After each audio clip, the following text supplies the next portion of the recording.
Welcome back to the show. Today we're going to discuss asking for help, or why don't men ask for help and why they should be asking for help. Men tend to not ask for help just because of our ego. We tend to get in our own way, we tend to get in our own mind. We don't want to seem weak. We don't want to seem insecure. There's so many reasons why we don't ask for help. And it's in every stage of a man's life that we're afraid to ask any questions for the fear of what the reaction might be. And that's just something that it should and needs to go away. I myself, and I see a lot of men wasting time that shouldn't be wasted if you would have just asked for help. Because we tend to want to go it alone. We tend to be driven to accomplishing the mission, and we rather put it on our own shoulders than try to get someone else to carry the load for us, because I don't know what goes on in every individual man's life, so I can't talk to everyone, but there's a reason why that particular man feels that he needs to carry that burden solo. And I don't want to focus on one thing because it could be various, things that can drive a man to say, you know what, screw this, I'm going to do it by myself. I'm not telling no one, and I'm going to suffer either way. And it prolongs the pain, it can prolong the misery, it can prolong the pay, depending if it's a work situation. It can delay a bad friendship. And by delay, I mean it could just let it kind of continue as opposed to, resolving it, asking for help. And it's something that I think is important to just that stigma of men asking for help needs to just go away. And like I said a little bit earlier, one of the major reasons why men don't ask for help is because they don't want to seem weak. And it's not even that, it's that men think it's weak to ask for help. So it's in our mind, and I think it's even more broader than that, because I say 60% of men are afraid to ask for help. But if you would tell me how many men think it's weak to ask for help, I think that's even higher. I think even 80% is closer to most men think it's weak to ask for help, because there's various degrees to it, right? Some people kind of ask for help. Some people ask for help consistently. Some people ask for help too much, and some are just dependent on someone. So there's those levels, to it as far. And then there's the ones at the bottom that don't ask no one for any kind of help. And that's why I said we're towards that degree, 60%. So put it in there, and wherever you are in that scale is where I believe, and I just believe the males are in that 60 percentile, where it could go to the extreme where you're just in every aspect of your life you're not asking for help. Some men ask for help in certain areas. Some ask them in their finances. Some ask help in their job performance. Some ask for help within their relationship. Some ask for help within certain aspects, but not all aspects or enough aspects to make a healthy man and bring down these blood pressures and bring down some of these stresses, just because most men are afraid of some of the answers when either they ask for help. And I think that pain of asking for help and getting the response back, whether it be positive or negative, is that fear of why you don't ask for help, because it could be something that is truthful, or it could be something that is harmful. It could just be a simple no, and it could be a various degrees of it from from the fear, but the bottom line is that it depends. But it needs to be addressed that more areas or more aspects of the all these parts of our lives that make it, but what it is to be a man, and the idea of what it is to be a man is getting so diluted and so confused with so many voices and the wrong voices, or at least what I say, pointing out one aspect of it without the true, I don't want to say expansion, but just how broad is, there you go, how broad it is to be a man, and how it individualizes. And I know it's a lot easier to just make a broad message, that way you attract more of a broader audience nowadays, and I get it, I'm not going to knock that, at least not in this aspect, because it's difficult to be a man. I just think it's difficult to be a man anyway, in any generation, in any era. I mean, you could open up your history book and it fucking sucked to be a man then, and it sucks to be a man now. And it's something either you accept it and you embrace it and you work with it, or you succumb to it and you break, you just fall in line, or you break into it, or whatever. You just, become an outcast. Especially nowadays, it's easier. It should become easier for us to ask for help. And I know a lot of men secretly go online and ask for help, which is great. Any outlet that you could use to ask for help, you should use. But depending on what part of the country you're in, some of those internet searches could be used against you in the court of law. So it's not really advisable to be asking like, hey, how can I, Googling like, how can I cheat on my wife, because that shit could just come back and haunt you.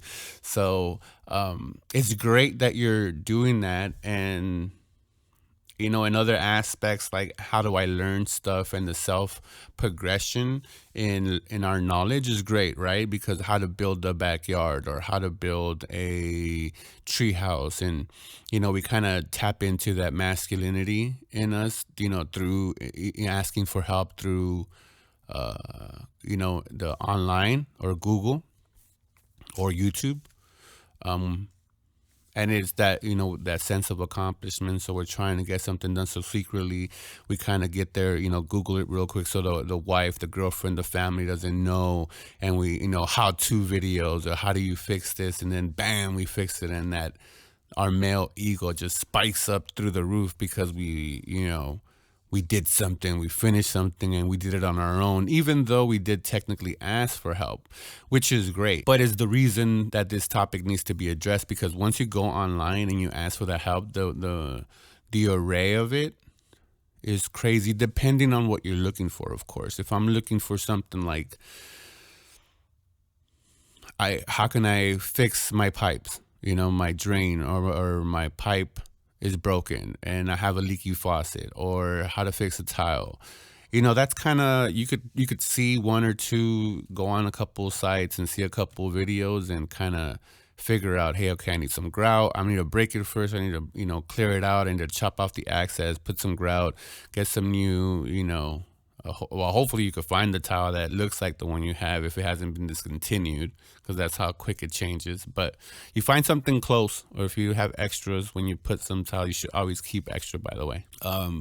Just in case they break, you could replace them real quickly.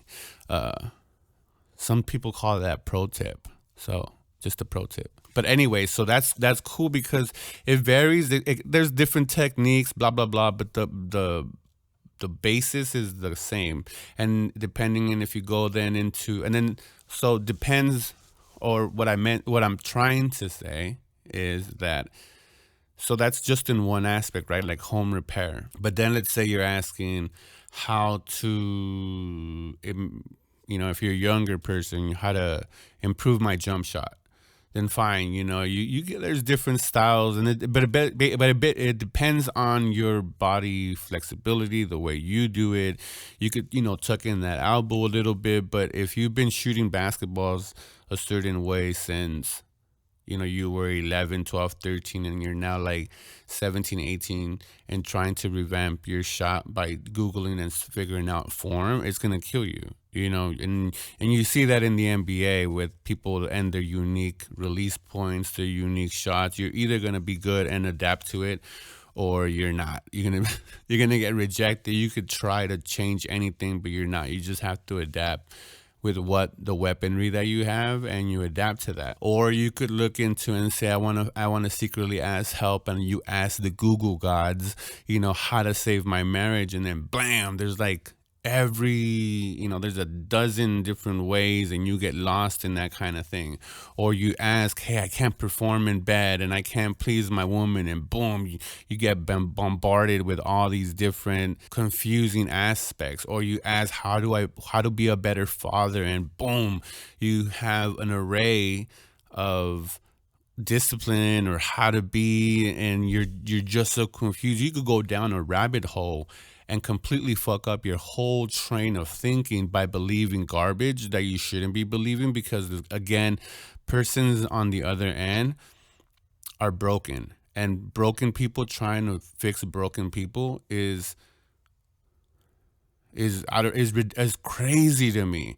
Now, I'm not saying that I'm not broken, and whatever I'm spewing to you is my thing is just bringing back common sense, and bringing just a better, broader way of thinking about it, instead of generalizing just because I'm seeing it physically, like around me in my everyday life where I go. I see it online, whether it be on Instagram, Twitter, Facebook. I see it. I see the way men are acting, and it's super concerning. And I've been broken heart. I've been, my heart's been broken. I've lost a job.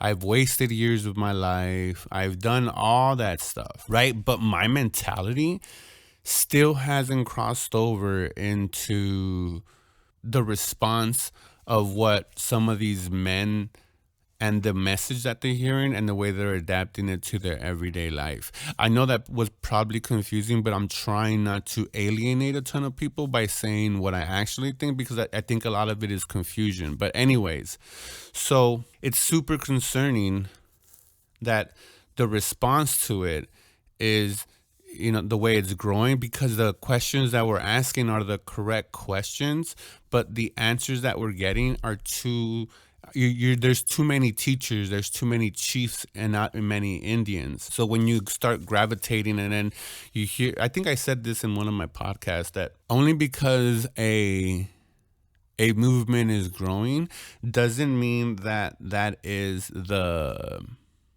right movement. And I think history has shown us a few of those. And I'm not equating anything going on now to anything that is going on, like some tragedies, like the mass murderers of people a century ago, or close to a century now, or any of that stuff. Like, just because a trend is happening doesn't mean that that is correct. And just because we're brokenhearted, just because we lost a job, just because we were betrayed by our family, just because we lost a loved one, just because we're dealing with depression, just because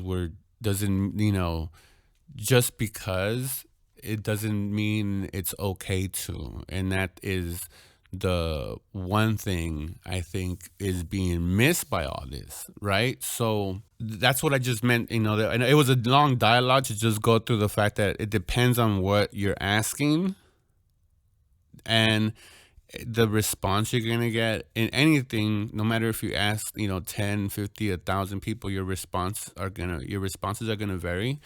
But in different aspects, it's going to be the same. The basic information is going to be the same. It just might be wrapped a little different. Okay, but and on the other spectrum, when you ask certain questions, which can be simple, like how do I invest my money, you'll be bombarded with financial gurus, and invest your first $10,000 here, and next thing you know, you follow that advice, and boom, you're destitute. Your life savings is gone. And now you're looking to, it took me so long to come up with that $10,000. Now it's gone. Now I have to come up with it again and figure stuff out. So now you're never going to invest. Then now you're turned off by investment, as opposed to listening, saying, "Hey, how do I want to get an investment." And well, we'll go into the healthy way of asking for help, but a lot of times it's we experience something, and it's what led us to the fear of asking for help, whether it was in our childhood, in our teenagers, our first whatever job, our first relationship, our first interaction with a friend, whatever it was. Something happened where then it stunted your ability to ask for help. Now, me personally, I I've never been stumped or stopped from asking for help. I ask for help for everything. So I want this show to be honest. So it's the only way I can do that is by being honest. I've always done that, but I for a period of time I did not. A long period of time, and that was recent, where I didn't ask for help, or the quality of the question that I was asking wasn't wasn't up to par. So when I got more specific, when I increased the question to what I was looking for, or to what I needed resolved, that's when everything happened. That's when so anyways, like I said, I don't think I've mentioned my story, so I don't think it's unrelatable. So I don't want to go down that path when I haven't even discussed it. But the point that I'm trying to get across is that when you ask the right question to the correct problem, it's when everything becomes clear. A lot of the time we think we're asking the correct question, and we're not asking the correct question. So we get to the importance of why it is important to ask for help, in every aspect, at your job, from your friends and family, from your significant others, from yourself, from your environment, from your potential, from your fears. That's why it's important. It's going to improve the quality in every one of those aspects. So if you're lucky enough to have a job in this 2020 economy, how can you get better? How can you improve if you need to improve? Are you looking for a promotion? Are you looking to improve the quality of your relationship with your coworkers? Um, Asking for so the benefits of asking for help is I think I just asked the questions there, where if you want to move up in a company, then you have to ask for help to achieve that, because you could want to, and you could think, I'm showing up on time, I'm being vigorous, or I do my job vigorously, I come with the right attitude, and I'm going to get recognized. Well, sadly, that's what they want to sell you on, but it's not the truth. The truth is that you got to ask a fucking ton of questions, a ton of people. You almost have to get this, kiss ass mood where, oh, hi, how are you? Oh, yeah, I'm interested in moving up in the company, and what is it? And, how can I get, like, what do I have to take? Do I have to take courses? Do I got to, you ask these weird questions, and many people turned off on it. Obviously, you have to go to someone above you. But it's some of these things, depending on your profession, depending on where you are, you know, uh, you gotta have these weird conversations and ask for help in these weird scenarios to be placed in a position where someone remembers you, or when your name, comes up in that, hey, you have someone that you have in mind for the promotion or to get hired. You have to kind of have that already embedded in that person's mind before you ever get it. But we're sold into this, oh, if you work hard, and if you um do the work and blah blah blah, it's a fantasy to keep you compliant, like, just, don't worry about it.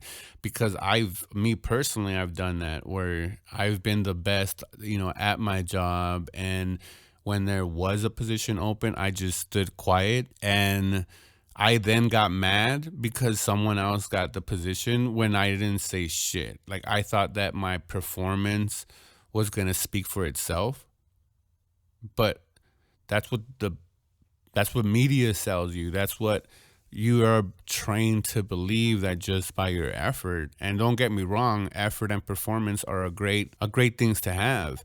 But if you don't speak what you want and go after what you want to make it known that that's what you want, like, hey, I know there's a position open and I want that position. Hi, my name blah blah blah, and you firmly plant your freaking flag there and say no, I might not get it, but I'm going to make sure that everyone knows that I'm coming for this position and I'm more than qualified to come out for this position.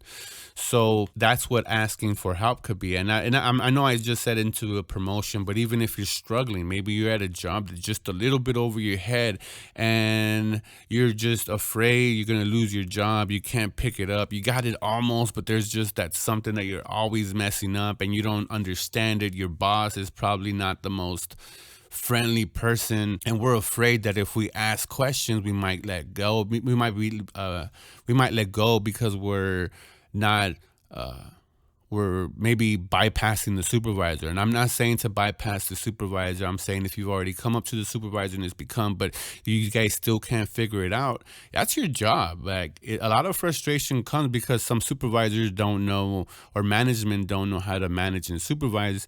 And then, they blame it on the employee when the employee is just confused because the way you're showing them is incorrect, and just in your mind it makes sense, but in their mind it doesn't, and it creates that confusion. And I've seen it from both sides, so I think I'm pretty knowledgeable in speaking with it. That a lot of the time, just the ego of the management team and the supervisors, with just the title, gets in the way of the proper training in some instances, depending again on your position. But for most cases that I've seen, and in a broad spectrum of work environments and work fields, I've seen that in both aspects. It could be the employee just not picking it up, but in more cases than what you would want to believe, and even people that are managers and supervisors, is because they don't know how to supervise or manage. And their training ethics are completely wrong. But so I'm not saying to bypass the supervisor, but ask someone else. Maybe if there's a coworker that you see is really, really good. And that's another thing. We get this anger towards someone that's better than us because we think they're showing off. Instead, we should be asking them for help. Like, how do you do this? Like, I want to pick it up, but how is it that you're so good at this? Because I'm struggling right here.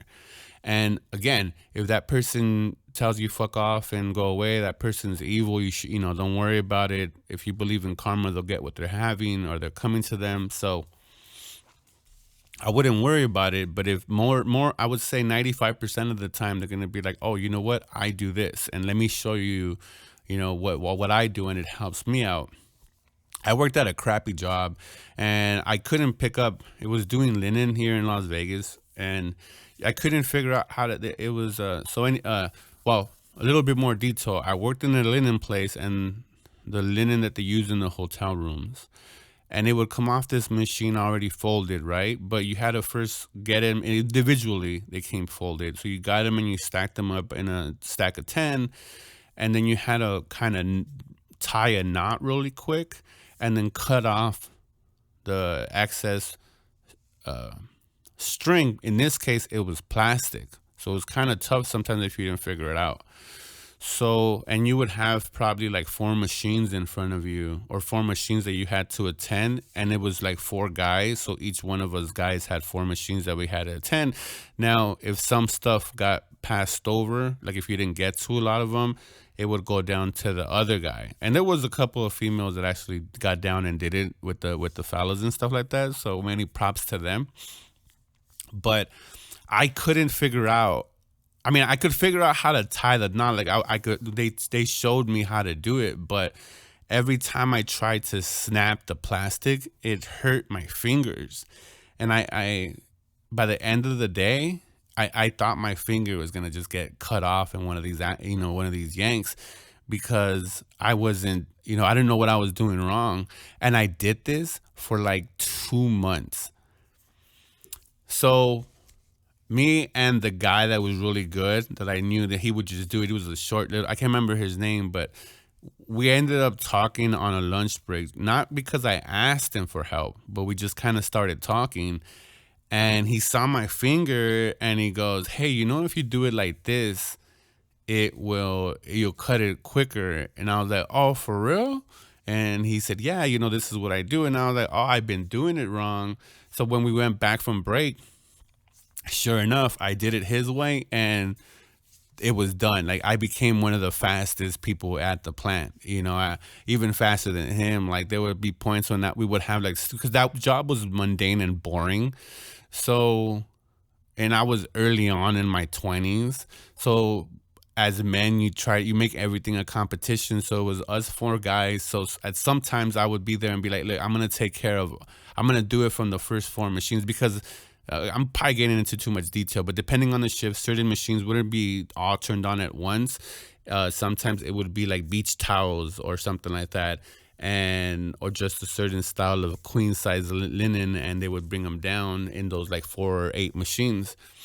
So as men, because it was a longer line. So once we bundled it up, it went down to like sorting, and they would put it like in a hamper and blah, blah, blah, blah. But we would have competitions as to like tying them. And there was times when I had the 8 or 12 machines on, and even sometimes all the 4 sets, that I would try to tie all of them. And more often than not, I way outpaced the whole machines that were there. It became so quick for me that I would just go down the line, the neighborhood would just be kind of looking, and I wasn't the only one. But that it was that once you asked for help, it changed, and just changed even the four of us that we were working. And when we worked together, it was just so easily and flawless because we got along. We already had, we had the same technique, and it just made the workflow that much better. And that is just one instance where I didn't technically ask for help, but I mean, me and him developed a relationship just throughout the work environment. But the relation of knowledge that he relayed to me was priceless. It made that job, because I hated that fucking job. My finger hurt like crazy. And I was contemplating quitting. And then once that thing, just that one example, or just that one problem being fixed, changed it, where I actually ended up lasting there for 2 years. And if it wasn't for an incident that happened towards the end of my employment there, I probably would have been there a lot longer. I don't know if I would still been there or what trajectory my life would have went, but I was definitely trying to move up in the company. But before that, when I was just starting off within those first, I was thinking about quitting. I was looking for another job because my fingers couldn't take it. And rather than ask for help, I'd rather quit, because it was just hurting that much.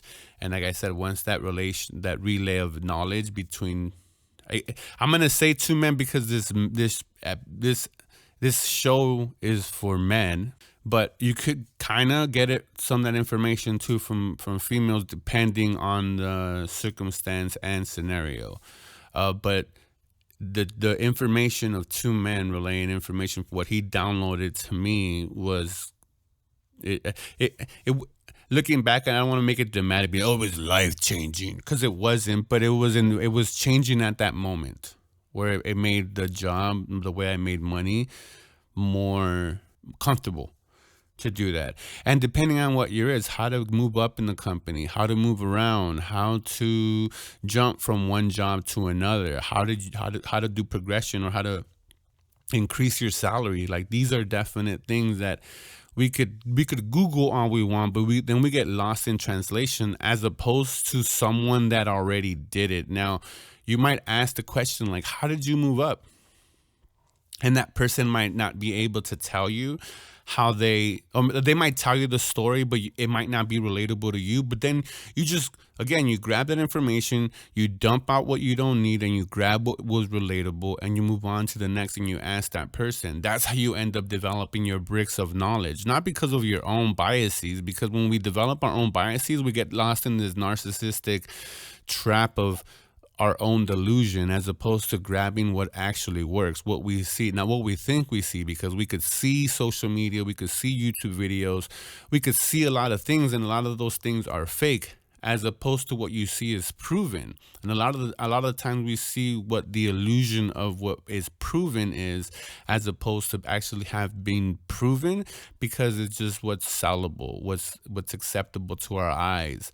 And that's when we fall into this trap. And that's why, in a roundabout way of saying it, that's the importance of this podcast. And I'm gonna try to stay within that mind frame of a broader understanding of why it's okay to ask, why it's okay for men to do certain things, to act a certain way, and not act just from one prism or another prism, or one point of view to another point of view, because then we just get lost and confused, and we waste a lot of time, we waste a lot of energy, and then we just become, super frustrated, and we quit. We stay at a job that we don't like, and not only that, with our, like I said, the friends and family and significant others. If you don't ask for help with your relationship, let's say you have a friend but you don't really get along, and you just tolerate that person, as opposed to like sitting there and be like, hey, you know what, I don't like that you're sloppy, I don't like the way you talk to your wife, I don't like the way you treat your girlfriend, I don't like the way you talk to your kids. We could hang out, but I don't like the fact that you're broke, you don't have a job. A lot of people like, man, like, oh, well, I'm not going to tell them to have a job. No, but what, you get mad when they come over and eat your food and drink your beer. In your mind, you're like, oh, this fucking slouch. So then why even tolerate it? Just because he makes you laugh a little bit, but you're just holding on to resentment. And I've seen a lot of men ruin good relationships because they're really mad at their homie or their friend. And because they can't, when they have their man time, like that's when you hear a lot of men like say, oh, I don't understand, or that's bullshit because I have my man time and I'm hanging out with my friends. And then when I go home, I'm still pissed. Yeah, because you just hanged out with fucking, Matthew over here, and he pisses you off. So instead of hanging out, having fun and relaxing with your boys, you're kind of tensed up and irritable because fucking Matthew here is a piece of shit.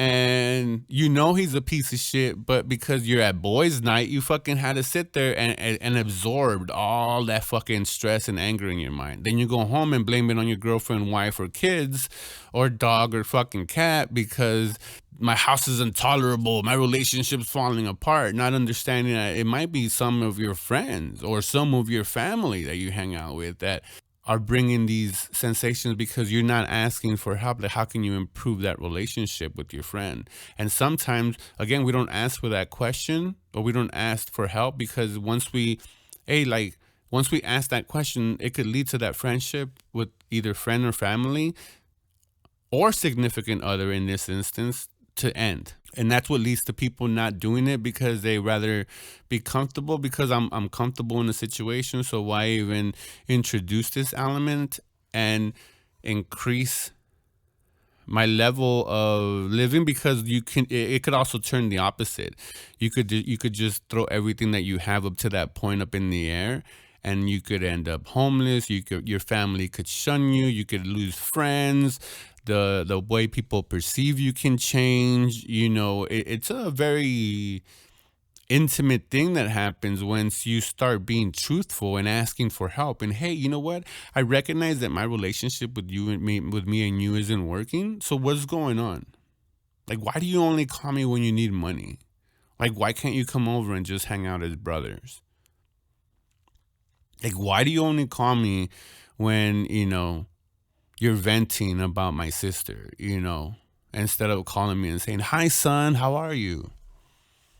Hi, daughter, how are you? Well, I mean, if women are listening to this male show, but why do I feel angry at my son? Why do I feel angry at my wife or at my girlfriend?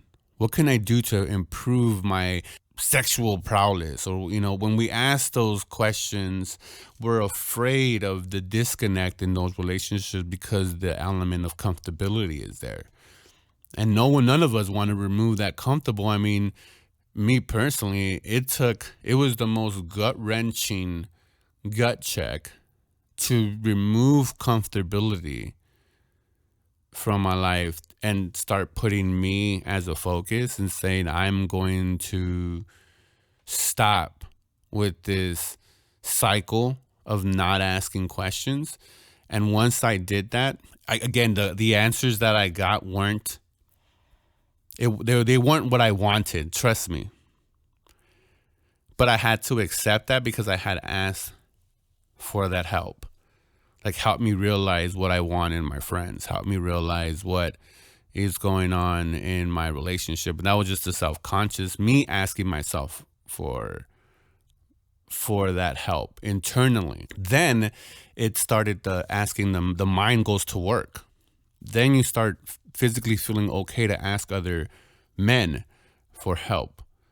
Then that's when the information download starts happening. And once that information, you've already primed it, right? Because you ask yourself the question, and and now you're asking it to other men, and they're telling you their experiences, what they've done, how they moved up, how they fixed their relationship, how they invested their money, how they're being a better friend, a better father, a better human, why they vote a certain way, whatever the plethora of information that can be passed through between two souls, and in this instance between two men, is endless. But you have to first ask yourself the question of what is it that you want, and then you start going out there and getting it. But you have to be okay with it, not with the information that coming back that tells you, nope, this has to change. Your marriage is collapsing. Move on. Your girlfriend is this. Your children are acting this way because whatever, and you start those arrows that start pointing back at you, and that self-evaluation of your own self. You have to take that also, that critique that you're hearing. You're never going to admit to it, obviously. You just be going like, oh yeah, really? Oh wow, that really happened. But because they're opening up, you subconsciously in your soul, when it stings you. Someone can interpret that as lying, telling the truth, whatever, but it hits something. And that's the only telltale sign, is that and I don't want to make it sound like it's a bad thing. It's just, that's the only way I could relate it. When someone is telling something to you and you're like, yeah, oh really, like that happened to you, and you're trying to disconnect from that story, but inside you, it's true, and it's that perfect bullseye, and your body can't do nothing but react. It's when you listen, and I've seen this in movies, I've seen this in opera, I mean not operas, but like concerts. I've seen it in shows where it's something happens where either a memory gets hit or some nerve gets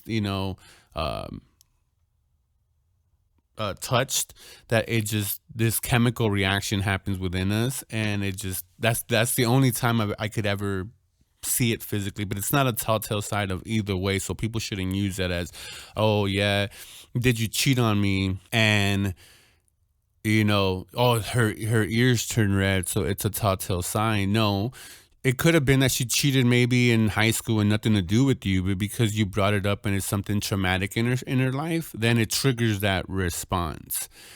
And because it's very individualized, just in that aspect, as far as cheating, it's very an individual basis, even though a lot of men like to categorize it as all women, kind of sometimes, but not always and not most. That's when the transfer is happening of information. And once you have that transfer of information, it's you and your ability to defer and adapt it into your own life, and be able to do with it what you want. So I know I've already kind of dived into it, but of the benefits that it is to ask for help. But another huge aspects of the benefits of asking for help is that you shorten your learning curve. It could take you decades, especially in this technological age. Let's say you wanted to learn how to paint. You would have to go to a school. You would have to either dish out some money. You had to do all these things. Now, I mean, you ask for help on YouTube and on Google, and you get a bunch of classes for free, a bunch of videos, a bunch of techniques, a bunch of critiques, a bunch of reviews, so even in that one aspect, A lot of people, what is it called, paralysis, you become paralyzed, you don't even paint because you get so much information thrown at you that you get discouraged, like I'm never going to be that good at painting, so why even start? So you just took yourself out just by the question being asked. And that's why a lot of people don't. I mean, you hear a lot of people, well, I'm not creative or I'm not artistic. I've never made anything. And it's because that once you see what's out there on TikTok, on Instagram, on Twitter, and you see the talent that's out there, and then you judge yourself by that talent or the relationship or the success or the style, the clothes, the shoes, whatever, it is, you don't want to even proceed. So when you ask for the help in the media age, you you want to start, but you don't even begin to start, because once you ask for, hey, how do I become an artist, and brah, you get all these, Google searches, and you see the talent that's out there. You're just like, you know what? Subconsciously, we just go, nah, never mind. The learning curve. Then we start making excuses. Well, cameras cost too much, and color pencils are super expensive, and I got rent and my car payment and my, yeah, I can't budget that. Maybe if I get a raise, I'll budget for the classes and seminars, or but we shorten the learning curve depending on what the question is. And honestly, in any question that we ask, we get to somewhere quicker. It might be the wrong question or it might be the wrong place, but we get there quicker if we ask for help. Like, is the world flat? No. Or Google, yes, no, whatever, right? And you hear the information, they could just all of a sudden, I don't want to just say no, right? Because there might be people that believe in the flat earth theory. But so is the world flat? You'll get information to it saying yes and no, right? So you start grabbing that information and then you apply it to your own life. And I'm not saying whether you fall on either spectrum, but you'll fall into a certain way of thinking, and you'll get there quicker. Now, it might be wrong, right? So yes, let's say in my instance, I believe the flat earth is correct, and I Google it and I do the research. But then in my life, I go like, well, that's not true. Like, I've flown in planes, and this is just an example. I'm not sitting on either side of the fence. I'm being just a contrarian in this instance, or in this example. But let's say it doesn't fly. Like, maybe I got on a plane and I see the curvature, and maybe I'm a space nut and I submit to NASA.com and I see that live feed of the station that kind of hovers around Earth. And yes, there's so many. This is not a discussion of that, but let's just say in my mind, it disproves it. It doesn't make sense for me to believe in flat Earth when the evidence that's being put in my mind tells me that the globe is a sphere or a circle. So in a matter of a couple days, I could have gone from believing in flat Earth to I did the research, and now I don't, and I now move on to something else. So what you just did there was you got your cup, you filled it with flat Earth, right? All the flat Earth knowledge that you could, and then you started saying, well, what about my life? And well, how is this adaptable? And then that water, you start spilling it out, and you just you grab something because there's some knowledge in flat earth, and you kind of think, the way I see it is I adapted to how earlier on, and maybe 1,000 years ago, maybe even 2,000 years ago, what the majority rule was on the thought of how the galaxy world worked. So it's fascinating to adapt it, but then you empty out and you get there, you get to your answer quicker, and you leave that from your mind, and you can then move on to other more pressing issues as to how to bake a cupcake. And then you figure that out, and you just keep on, and that allows. It shortens the network. It shortens the answers to what you're looking for, as opposed to always having an answer. So figure out the answer. And that's what the benefits of doing that is, that, or asking for help, is that it just makes you get to the result quicker. And who doesn't want that, right? Who doesn't want to solve something that much quicker?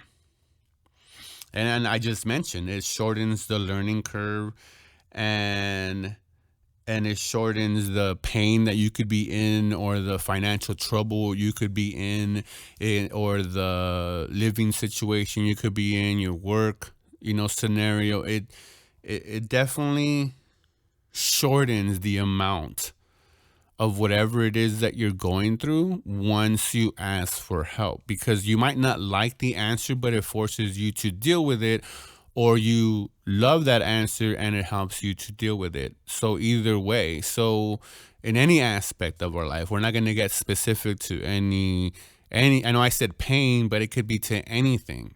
It just shortens that amount of time. And again, who doesn't want that? And at the end of the day, the only thing that does, and by asking questions to every aspect of your life, where whatever it is that us men are going through, we have to ask questions and be comfortable with asking those questions, for the sole reason that we need to increase our quality of life. And this goes from people that are extremely wealthy, successful, a ton of money, to people that are broke and on the edge of poverty, whatever. From every spectrum of life, we need to start asking those questions of every part of our lives. And we're not going to be perfect, no matter where we are, no matter in what position of life we are in. We need to begin to be okay with asking questions, to not let this, oh, you're not alpha, you're not male, oh, you're being weak, or you're being a bait. Well, don't, fuck all that. What you need to do, and what we all need to do, is ask the questions so we could shorten that fucking curve, we could shorten the learning curve, and we could figure out the problem and move to the next. Because that's what men are programmed to do, is be problem solving. And a lot of the time when we think problem solving, we think we have to go at this alone. And that's the biggest fallacy that's being told to us and to the young men. Do not go at anything alone. We're stronger as a group. Ask other men, how did you make your millions? How did you get this car? What are you doing? Don't be afraid to go up to other men and ask them, how did you get into that great physical fucking shape? How did you get your fucking arms, bro? What are you doing? Like, tell me your workout routine for I could do my workout routine. How is your diet? How did you comb your hair? Where did you buy that shirt? How long did it take you to save up this for this car? And let's shorten that curve. Let's shorten that learning. And the only thing that if you get through this whole podcast is, why should you ask for help, is because it's only going to increase the quality of life that you have and that you get to enjoy. It raises the quality of your work, your profession, your children, your relationship, whether you have a spouse, whether you have a girlfriend, from your living situations. It could be, and I'm saying this in a great way, in every way, not a great way, but when I say about these jobs, girlfriends, and situations, it's also meaning the end of all of those. You could, leaving your job and leaving your girlfriend, and leaving your wife. You might have to even sometimes leave your kids, depending on, I mean, I'm not advocating for any man to leave their kids while they're under 18. But once they're a grown-ass adult, and there's maybe they don't communicate, and you ask, and it's okay sometimes to cut out toxic kids, because they interfere. They sometimes today, especially in society, and I got to backtrack a little bit on this, because I don't want to be misquoted on that. But once they're an adult, and if they're gonna allow society, you could be the greatest parent, you could do exactly what you think is right. But they're adults. They're going to make up their own minds, as they're allowed to, and they should. But just because they do that doesn't mean you can still love them unconditionally, but it doesn't mean you still have to have a relationship. No one owns nobody. No one is anybody's property. So at the end of the day, I know it's harsh for people. Oh my God, you're supposed to love kids forever. No, no, no, no, no. No, and you raise them, you keep them healthy, you protect them until they're old enough to protect themselves, and you hope they make the right decisions. But in that aspect, if it becomes something where you have to sacrifice the quality of your life, then that's when you stop. That's when it has to stop. Again, Not, I'm not advocating to under 18, and you have to physically protect them, and not only physically, just protect them. Period, completely. So I think, I mean, I said I'm anyone at that point, and it could be that when you ask these questions, by asking these questions, you might lose your job, you might lose your girlfriend, you might lose your kids, you might lose your family, you might lose your wealth, you might lose whatever. But it's going to shorten the pain, it's going to shorten the learning curve, it's going to shorten the what you learn from that process, that allows you then to start rebuilding, to start moving past it, to start getting the benefits, to start getting that quality of life, to maybe leave that job but get a better one, to divorce your wife but get a better one, to leave your girlfriend and get a better one, or to find yourself, to not invest in this company but invest in this company, to maybe not invest all your fortune but split your portfolio, in a better, correct way that now benefits you, because now you figured out after studying what to do, how to invest, what bonds, blah blah blah, whatever it may be. But we have to ask these questions so we're not wasting time. I wasted 10 years of my life in not asking this question. And honestly, if I wanted to get really frank with my own self, let's just take it even further, as I've asked the wrong questions basically since I've been a freaking grown adult. And it's not through that process of me doing it solo, but recognizing now that I've had the knowledge that I have now, and the experience, that I could look back now and take that off and say, well, in this instance, look at what happened when, like in my job, not asking for help. 2 months went by until he took the initiative to ask me. But if I would have just opened up, been a bit more clearer with my intention as to, it's hurting, this guy's really good, and let me ask him, it prolonged 2 years of pain and misery at a job where it was going to cost me my job, and it was fixed. So it's those instances that I've been able to see, or the fact that maybe my relationship with a girlfriend was going a certain way, and if I could have just asked the question, not only to her but maybe to friends, maybe to family, I could have done something to solve it, something to make it, maybe my way of mind, where I seen, like, what, I was acting a certain way, and if I would have just asked someone, they could have pointed it out, because truthfully I was naive. Now again, if you're one of those guys that like to make up shit, then forget everything that you're ever learning, because you're just gonna try to adapt it to whatever vision or warped sense of reality that you have.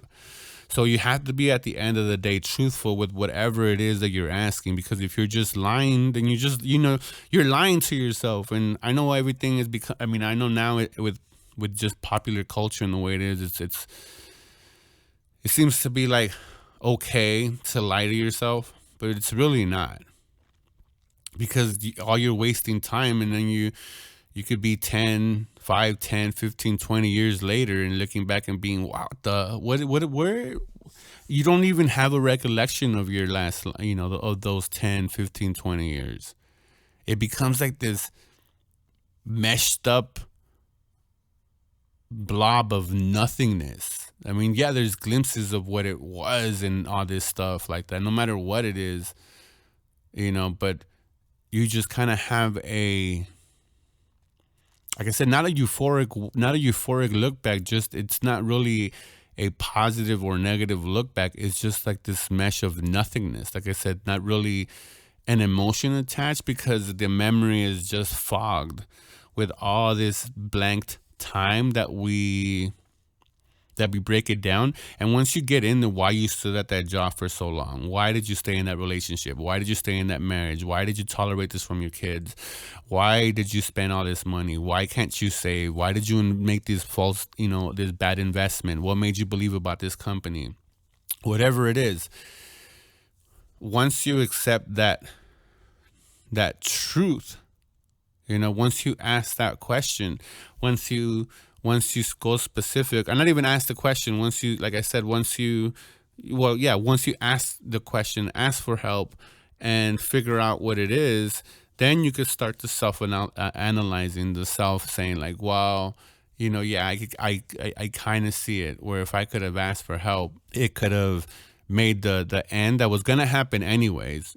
So in some instances you could lose your job, right? Without you could be thinking about leaving the job and you just stay there without asking help, and you end up losing your job and you just have a resentment towards the job, as opposed to if you would have asked for help, maybe it would have been different. And you realize that 10 years later at your new job, when you're struggling, now you ask for help and you're like, man, I had a job, really, really good job 10 years ago.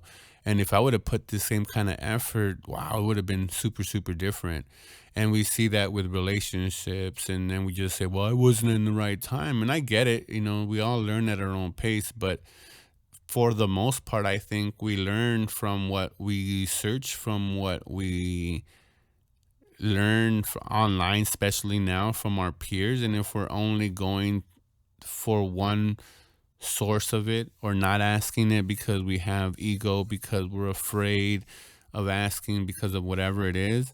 And even like I said earlier, if you do ask the questions but you're afraid of the answer, you're still just not moving forward. You're realizing what it is. And trust me, asking the question and then being afraid of the response is so much worse, because you waste a lot of years, and it does go into years, because you're aware of something being not okay or not normal.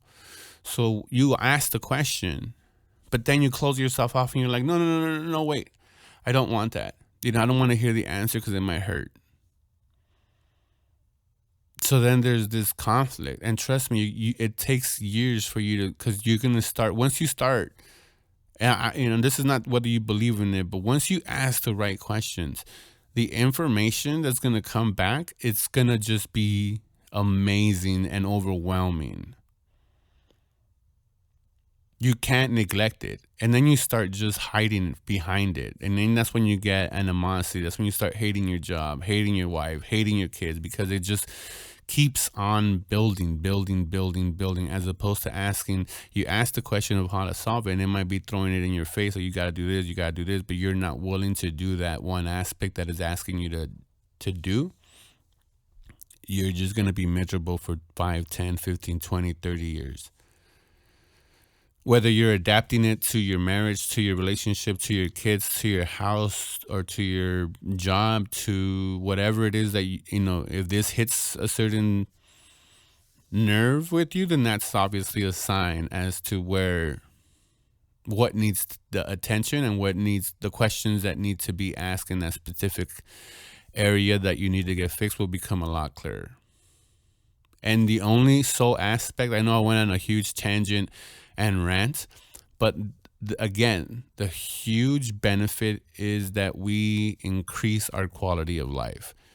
And as men, that needs to be championed, that needs to be said a lot more. There needs to be more positive messages, and not spewing our own vision on someone, or our own insight, or our own perspective as to what we did, because we're going through our individual journeys, and if we want to share our own individual journey, we should. But we're just sharing whatever the other person wants to grab. We can't really help it. But we, again, are very susceptible. We like to do it by ourselves. We kind of like to go at it solo. At least that's what we say. But we gravitate to certain messages a lot more. We might not agree, but we're listening. And then we get indoctrinated, and then we're just interacting with fellow men and the women and kids and society in an incorrect way. That is not healthy to the way any of the development of our current situations are, or even the ones that are watching us coming up, and even the ones that are above us looking down. So we have to start being okay with asking it, saying it is masculine or alpha or positive energy for you to ask these questions, because we only get one life. We only get one crack at this. No one is perfect. Not one vision of life is correct.